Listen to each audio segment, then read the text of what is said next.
All right, this is my audience. I have 1, 2, 3, 4, 5, 6, 7, 8, 9 on the camera, and then 10 in person. Thank you.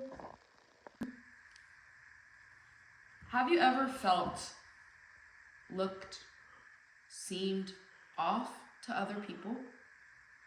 Let's pause and reflect that.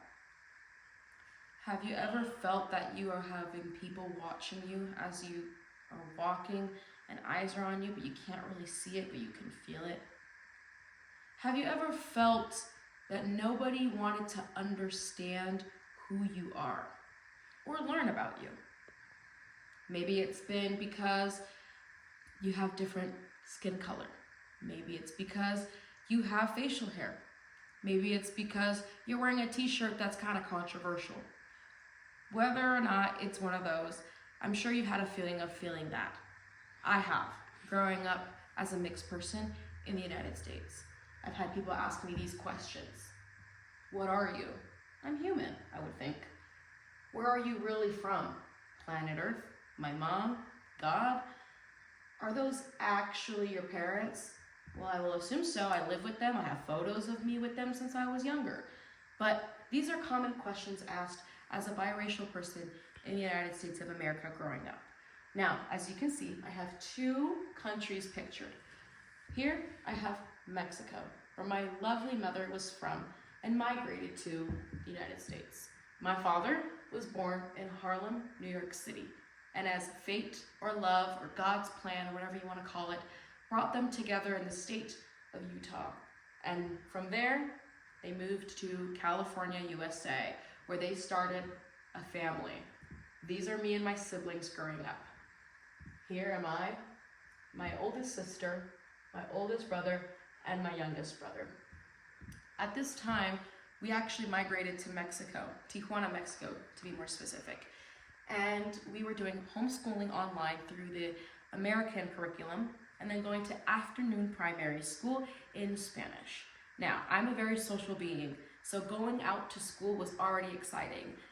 And I loved going to church already, but going to see children my age every day is something different. So I got on my uniform, I got on my backpack, and I went to school. But I felt all those icky feelings like I talked about before. Why was that? Well, I have darker skin, I have curlier hair, and I don't have a native accent. Children would ask me, who are you, what are you? All those other common questions. And I just have to come to understand that I look different. I speak different. And they said I was too Americanized for them. So I felt like I didn't really belong. And at one point, we moved back to the United States. And in middle school, children are trying to learn who they are, what they are, and make friends, become more sociable, become more likable, become more dateable. I know that's kind of controversial, but what are ways to build a community that is personal to you? Well, when I was in Mexico, I felt that nobody understood me. I don't think I really met anybody there who was biracial. So when I got to middle school, I would try to hang out with the Black American children, but they would say, you're too Mexican, you're so Mexican, you do this very Mexicanly. Okay, so what'd I do? I went to the Mexican children. The Mexican children told me, you're very Black, you do things very Blackly. That's kind of very Black. So I thought to myself, are there other children my age who also feel uncommon, unwanted, but can understand myself and me in a different light, in a different font, as some would say? So I formed my own friend group of mixed children as well. So we had people from the Italian descent, the French descent, the Filipino descent, the Chinese descent, Korean, and of course, Mexican. Some of them were actually Chinese Mexican or Italian Mexican, but you get the idea. We all were biracial, and we also were bilingual, which was really awesome, because even if we didn't speak the same language, we understood what it was like to speak that language in public and heads turn because you don't fit the criteria. But we also learned that you're not alone. Doesn't matter which biracial you are, and if we're exactly the same mix, we understand each other in a way that other people might not. And it was really great. One of my closest friends is actually Italian Mexican, and she has had the opportunity to form her own biracial family as well. And we still keep in contact. And this helped me understand that I want more people to know that we are not uncommon. These are my parents here.